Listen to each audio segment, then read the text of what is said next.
And then another final tip that I will give is to focus on adding nutrient dense foods to your meals. So, a principle as well that I learned in my health coach training program is called crowding out. And this simply means that the more nutrient dense healthy foods you put in your diet, the less space that you have for those less nutrient dense options, because your stomach is only so big, it can only hold so much food. So instead of like focusing on I shouldn't eat this, I shouldn't eat that, focus on, oh, let me add this, let me add that. That's a really good mindset to have for yourself to help you build a long lasting healthy diet. Welcome to Well with Jesus, where we do wellness Jesus way. This podcast is all about empowering you to build a wellness routine that honors God and makes you feel your best. Each week, I'll share practical tips and biblical principles to help you create a sustainable routine without the overwhelm, guilt, and spiritual confusion of many wellness trends.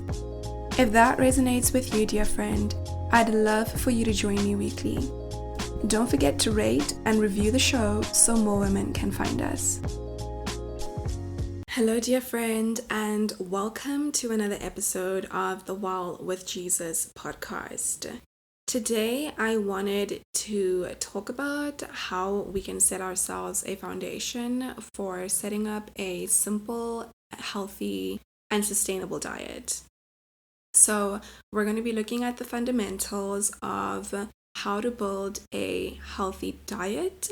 And the context for this is just that there is so much information about diet, different ways of eating on the internet that I feel for a lot of people has caused a whole lot of confusion.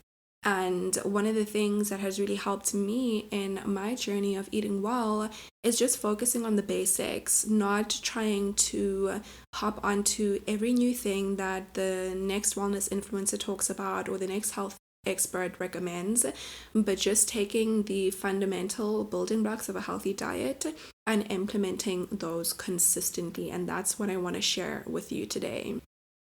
And so even though there is so much information on the internet, it's often overly complex and really lacks that foundational information. So I think it was in episode 3 when I spoke about one of these workout plans that I used to do when I was in university. And one of the things that I'm most grateful for is that in that workout plan, it was also a diet plan. It spoke about the foundations of building a healthy diet. So it really educated me on food groups and how to put those together to build myself a healthy meal 3 times a day. And I've taken that knowledge with me throughout the years and obviously built on it as I've done my health coach certification, as I've just learned by myself more through books and resources on the internet, etc. Another thing that can be a little bit confusing and that can be also promoted on the internet is focusing on specific foods to eat in isolation that are supposedly going to boost your health without necessarily thinking of how to combine multiple different types of healthy foods, because that ultimately is what builds up a diet. Like you can't eat carrots alone and expect to be healthy, because even a good thing in excess can become a bad thing.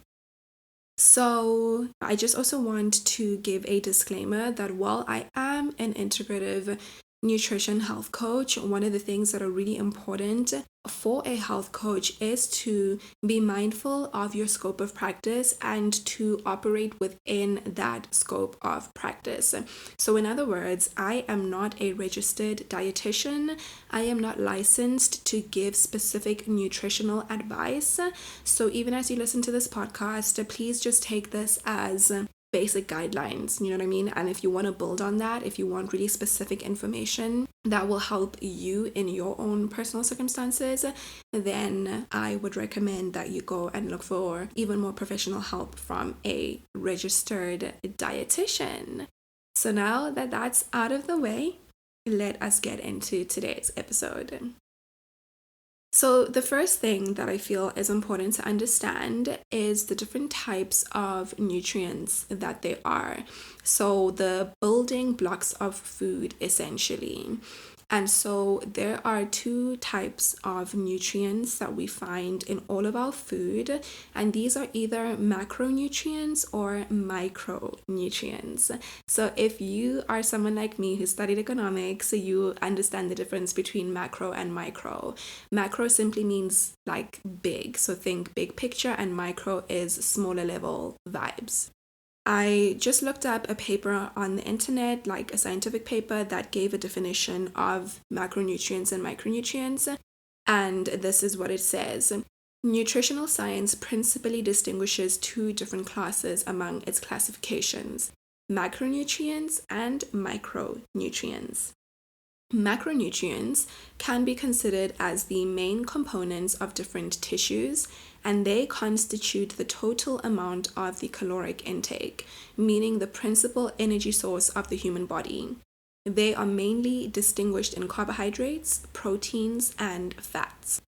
Micronutrients are instead those components of diet that do not provide a significant contribution on the caloric intake, but can still be considered crucial for health and vital functions, even if needed in smaller amounts. They principally include vitamins and minerals.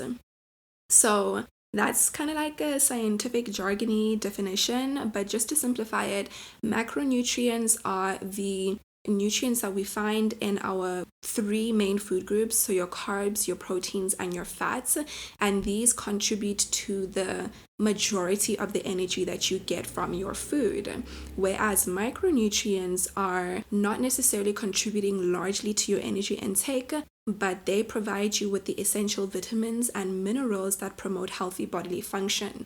For example, keeping your immune system healthy, promoting a healthy gut, promoting healthy brain function, etc.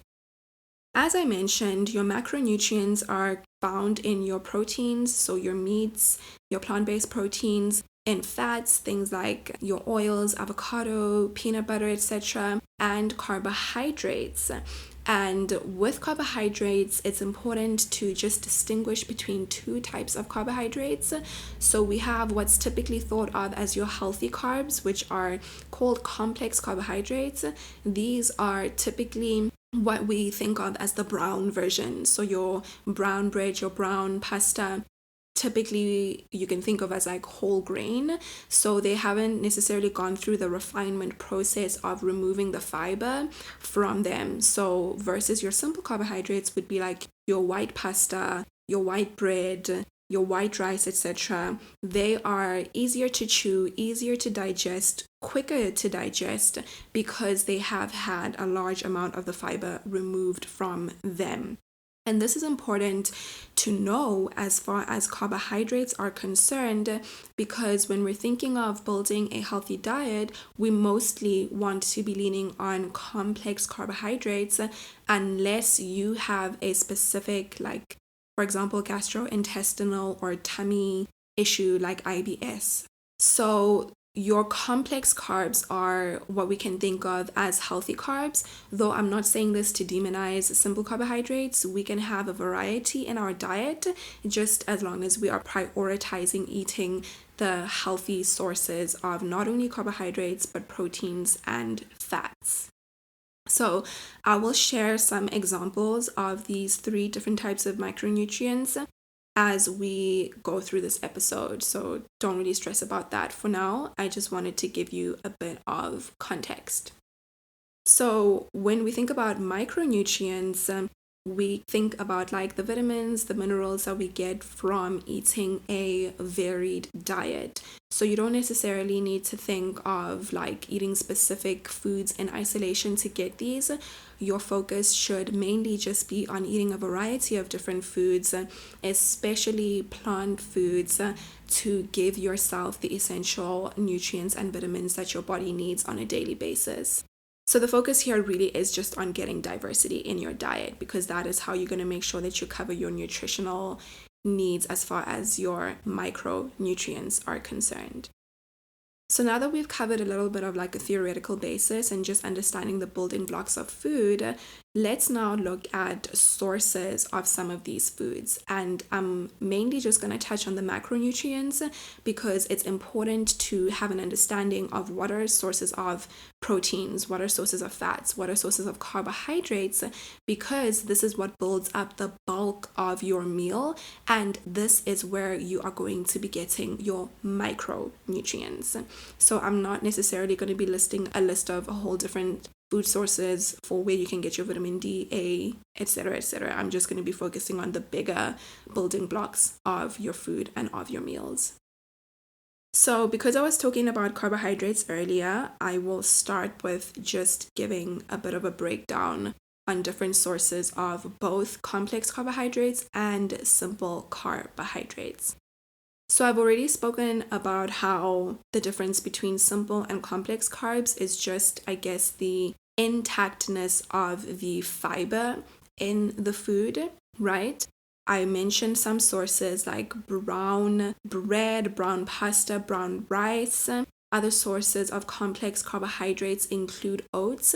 So this can be like your rolled oats or your regular jungle oats from the store. And then other sources include your sweet potatoes and then also beans and legumes. So these can be your chickpeas, these can be your lentils, kidney beans, any kind of bean that you can think of is a great source of complex carbohydrates. And then fruits and a whole array of vegetables as well count in this category. And then insofar as simple carbohydrates are concerned, like I mentioned earlier, simple examples are your white bread, your white pasta, your white rice, but then cereals are also typically simple carbohydrates. So like your cornflakes and a whole lot of other cereals available on the market. Drinks also come into this category because they have free sugars. So by free sugar, I just mean like added sugar that's been added to sweeten the beverages, etc. So you can do a bit more research on the internet. This information is readily available if you want to understand a little bit more about sources of carbohydrates, the difference between simple carbs and complex carbs, and some additional sources that I maybe haven't mentioned in this episode. And then the next group that we'll talk about is fats. So with regards to fats, some people maybe might not be aware that some things are fats. For example, nuts are a source of fat as well, even though they do also have like carbohydrates and protein, but they're primarily classified as fats because the bulk of the energy in them comes from fat. So your different kinds of nuts and your different kinds of nut butters. Avocado is also a source of fat. It's a healthy source of fat, and different kinds of oil like olive oil, canola oil, coconut oil, even butter, etc. And then you also have seeds that also are sources of fats. And then even your fatty fishes like sardines, salmon, mackerel, etc. And then with regards to sources of protein, I think this one is a bit of an easier one for most of us. So this is your meats. These can also be plant-based proteins. So the legumes that I mentioned earlier not only are sources of complex carbohydrates, but they are also great sources of plant protein. And in addition to legumes as a source of plant protein, we also have things like tofu that are great for plant protein. And then, as I was mentioning, nuts and seeds also have some protein, albeit not as much as your animal protein and your plant proteins. So that is a high level overview of the different micronutrients and examples of sources of these. And so the next thing that is important to know is, in addition to knowing sources of these foods, how do we then put them together to structure a healthy meal? So there is a tool that I'm going to be drawing on for this. It's called the Integrative Nutrition Plate. So this is a resource that is designed based on the MyPlate from the US government's dietary guidelines, and it's adapted by my school where I did my health coach training program. to essentially give a visual guide for what your plate is supposed to look like for most of your meals. And I say most of your meals because even though this is, the template for a healthy, balanced meal, my philosophy is that we don't necessarily have to hold ourselves to perfect standards for every time we eat. Sometimes our meals are not necessarily going to look like this, but we should aim for them to be healthy, balanced meals for the most part. So then if we, just imagine that you have a plate in front of you, I'm going to be talking about the proportions of these different macronutrients on your plate. So for a healthy, balanced meal, essentially you want one half of your plate to be vegetables. So these should ideally be vegetables that are less starchy. So think of like your leafy vegetables like spinach, cabbage, as well as vegetables like carrots, marrows, etc. Things that are a bit higher in water content and lower in starch content. You could also have some fruit on your plate depending on the meal, how you like to mix things together. And then a quarter of your plate should be your carbohydrates, and ideally your complex carbohydrates. And this is why as well, when you're thinking of putting the vegetables on your plate, you don't want to load up that half of your plate with too much starchy veggies. That's not to say that you can't have sweet potato or butternut forming up your vegetables for that half of your plate, but because you're also going to have this quarter of your plate being composed of these whole grains, which are much higher in carbohydrate content, you don't want to overload your plate with high carbs. And this is important, not because I'm a proponent of a low carb diet, but just because it's important to just not over consume heavy carbohydrates with each of your meals to keep your blood sugar stable throughout the day. Blood sugar is involved with things like insulin resistance and as a progression of that type 2 diabetes if we do not manage it properly. So this is why it becomes important to think about this and just be intentional about it as well when it comes to your 3 meals a day. Again, not to be obsessive about it, but just to be mindful of it. So the first half of your plate is lower starch vegetables/fruit, depending on the meal. And then another quarter of your plate is your whole grains, so your complex carbs. And then another quarter of your plate is your sources of healthy protein. One thing that I forgot to mention earlier when I was speaking about sources of protein is just be mindful of ultra processed sources of protein. So things like ham, salami, pepperoni, and whatever other very processed meats are on the market. These can be delicious to enjoy from time to time, but they're not super promotive of health. So just be mindful of that when it comes to choosing your protein sources as well. And then in addition to these components of your plate, there's also your sources of healthy fats, which can come in the form of a salad dressing or maybe a side of avocado or just like drizzling a bit of olive oil on your vegetables. And this addition of oil should only be a little bit because oils, fats are very high in energy. They are the most energy dense of the 3 macronutrients, so you only need a small amount. You can think about maybe like a tablespoon or like just a very small amount that you add to your meal. This can also be in the form of sprinkling nuts and seeds over your meal, maybe over your bowl of oats or over a salad or over some roast vegetables or whatever. So that is essentially the composition of your healthy meal. And then if you do go and look up this integrative nutrition plate, which I will put in the show notes, you'll see that on the outside of the plate, they've also added things like relationships, physical activities, spirituality, and career. And this essentially is because at IIN, which is the Institute of Integrative Nutrition, we have a distinction between what we call primary foods and what's called secondary foods. And secondary food is essentially like food, the food that you eat. But because the philosophy of IIN and my personal philosophy around health and well-being is that it is holistic. So it's not just about the food that you eat. You could be eating an amazing diet, but if you have poor quality relationships around you, if you're not moving your body, if other important aspects of your life, like your relationship with God, your career, are not going well, that can stress you out and even essentially not sabotage your efforts in your nutrition, but essentially like nullify them, right? So those aspects are added on the outside of the plate. I just thought to mention that just in case you look at the plate and you're like a bit confused. So this is essentially how to structure your plate. This is what you should aim for each of your meals.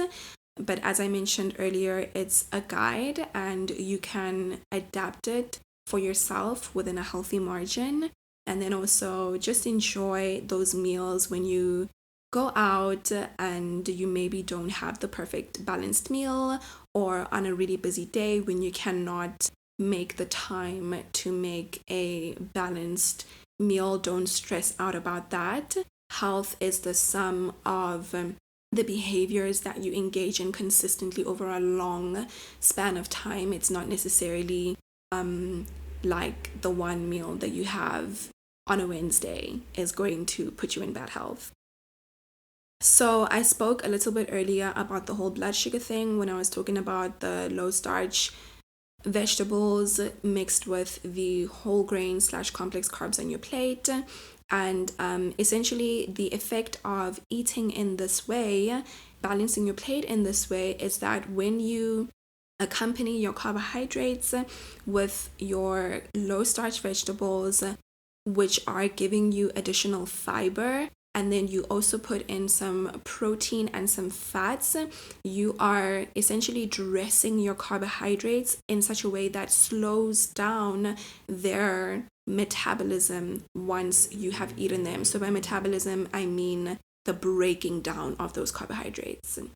Because carbohydrates are our main source of energy, and that converts into glucose in the bloodstream. So once you eat, let's say, some pasta, it needs to be broken down into your body, and once it's broken down, it releases into glucose, right? But if you have it alongside with everything that we've mentioned on this plate, the release of the glucose into your bloodstream is going to be slower, meaning that it's going to have a less drastic impact on your blood sugar levels. And that's important because maintaining healthy blood sugar throughout the day helps us to feel fuller for longer. It helps us to avoid those symptoms of low blood sugar, like feeling hungry, having those hunger headaches, maybe feeling a little bit shaky, not being able to concentrate, and sometimes even having carbohydrate cravings.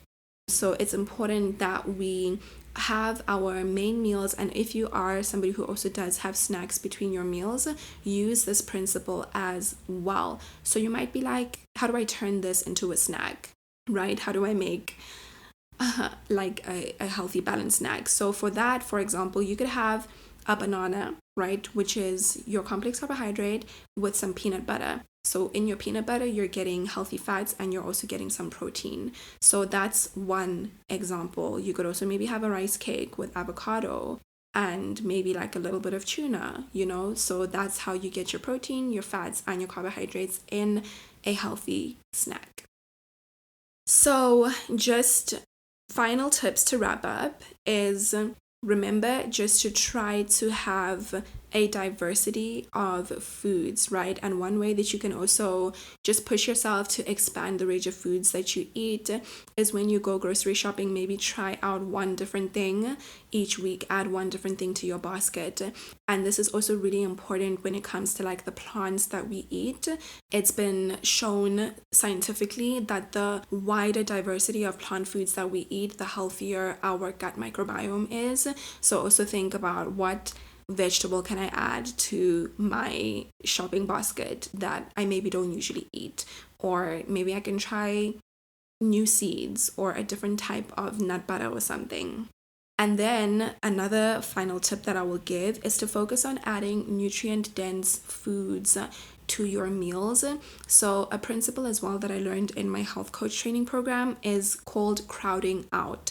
And this simply means that the more nutrient dense healthy foods you put in your diet, the less space that you have for those less nutrient dense options, because your stomach is only so big, it can only hold so much food.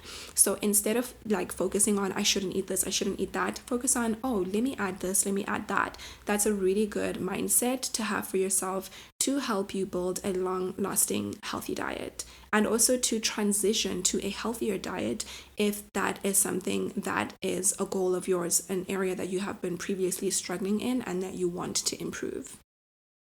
So then I posted on my social media about 2 days ago, so it's 18 March when I'm recording this, it will come out in a couple of weeks. I asked you guys just to let me know if you have any questions regarding healthy eating that I can address as I chat in this episode. So I'm going to go through those and answer them to the best of my ability. Again, just remember that disclaimer that I gave at the beginning of the episode. I'm not a dietitian. I am a health coach. I do know things about nutrition, but if you want like really on the nail nutritional advice, please go speak to a registered dietitian. So the first question is, do we really need to do a gut cleanse, or is it just a wellness hype? So to the best of my understanding and from podcasts that I have listened to by registered dietitians and books that I have read, we don't really need necessarily to be doing gut cleanses. We just need to be focusing on eating as well as we can, eating foods that feed, the microbes in our gut. So just like a healthy range of foods, and also foods, for example, that are rich in probiotics, and probiotics are things that you find in like fermented foods, so yogurt. I'm a lover of kombucha. I know it's not for everyone, but also kombucha, and I don't know what other examples are there of fermented foods, but the ones that you can think of. So those are good sources of probiotics. And then also prebiotics, these are really good for also feeding those microbes in our gut, so essentially that bacteria that comprises of our gut and helps our gut to function well. And these are basically in all the fruits and the vegetables that we eat, and essentially that should help your gut to function well. And then another thing that I learned from a book that I read previously is that the gut is also part of the body's elimination system, and that simply means that it is part of the system that removes waste from your body, so waste from the things that you eat, etc. And I think people think that they need to do gut cleanses to like promote that detoxification, that elimination, but your body is literally detoxing itself every day, so you don't necessarily need to be quote unquote promoting that by doing a gut cleanse. You just need to focus on, like I was mentioning, just eating well, eating foods that feed your gut to help it function well. And then also, make sure that you're hydrating, drink enough water, because that also helps to get your gut moving. And then also a red flag when it comes to these gut cleanses is that, yes, there is quite a bit of hype around them. And there's this one podcast that I listen to that I love and recommend. It's called The Wellness Scoop. And on it, there's two hosts. One of them is a dietitian, and she speaks a lot about how a lot of these things on the market, including gut cleanses, they're not really validated by scientific studies. So there isn't even really any evidence that they work. And that generally tends to be the truth about a lot of health promoting products on the market, or products that are claiming to promote health. So no, you don't need to do a gut cleanse. Just take care of your health, drink water, and also just try to have a healthy lifestyle in general. Manage your stress, because stress can also affect how your gut works through what's called the gut-brain axis. The next question says, should we be buying collagen and actively add to our food, or are they plants that God gave us to eat for such? Okay, so I want to put this together with another question, because collagen is a dietary supplement. So the next question reads, what's your take on vitamins as pills and what to eat for maximum nutritional benefit? And then another person asks, are supplements good for our health? So these questions essentially are asking the same thing. With regards to supplements, I think it's a bit tricky because of what I was mentioning earlier. One, there's no evidence for most of these supplements to say that they work. Also, a lot of research, guys, also I'm not telling you about research that I have read. This is just stuff that I have heard from trusted sources. So you can also do your own secondary research if you want to. But from what I have heard, especially from this dietitian that I was referencing, her name is Rhiannon Lambert. is that a lot of these ingredients that are put together in supplements are also only researched in their as individual ingredients. They're not necessarily researching the formula of all of the ingredients put together to see if that promotes health in the way that the supplement company is claiming that it does. So it's a bit shaky when it comes to supplements because we don't actually know if they work in the way that they say that they do. We also don't know if they can potentially be detrimental to our health because there's no studies about that. Another thing is that it's actually best to just focus on getting a variety of foods in your diet, because going back to the beginning of the episode about micronutrients, that's essentially what we're getting when we take supplements. You get these from your diet. So just focusing on a food first approach helps you to get a rich diversity of micronutrients, and then you also don't necessarily need to rely on supplements that you don't even know if they work. Another thing that this dietitian said in an episode of this podcast that I was recently listening to is that you also don't know the level of these vitamins and minerals that you already have in your body from the foods that you're eating. So it can also be a bit dangerous to be taking supplements with specific vitamins, not knowing the levels that you have in your body. Because there are some vitamins and some minerals that you only need in like really small amounts, and then taking these vitamin supplements or mineral supplements on top of that can push you into like basically overdosing on those vitamins and minerals, which is not beneficial. So I think when it comes to supplementing, it's ideally best, number one, get it from your food, and number two, if you maybe feel that something's lacking in your body, go to a specialist, go to see a dietitian, get your bloods tested, see what the levels are, and then have them recommend to you what you actually need and what will actually help you. So yeah, I'm gonna leave it there. I hope that has been helpful, and if you guys do have further questions on anything that I talk about on this podcast, not just this episode, please do send me your questions. You can DM me on social. The social handles will be mentioned at the end of the episode. Thank you so much for listening to today's episode. I pray that it blesses you and equips you to create the change that you're looking for in your life. Stay in touch on social media. It's at Well With Jesus Podcast on Instagram, TikTok, and Pinterest. And share something from today's episode on your story. Maybe it's a quote, a screenshot, or whatever it may be. I'd just love to see what's resonating with you. It'll also help the show grow and reach more women like yourself. All the resources from today's episode will be in the podcast description below, so make sure to check that out. And until next week, dear friend, stay well with Jesus.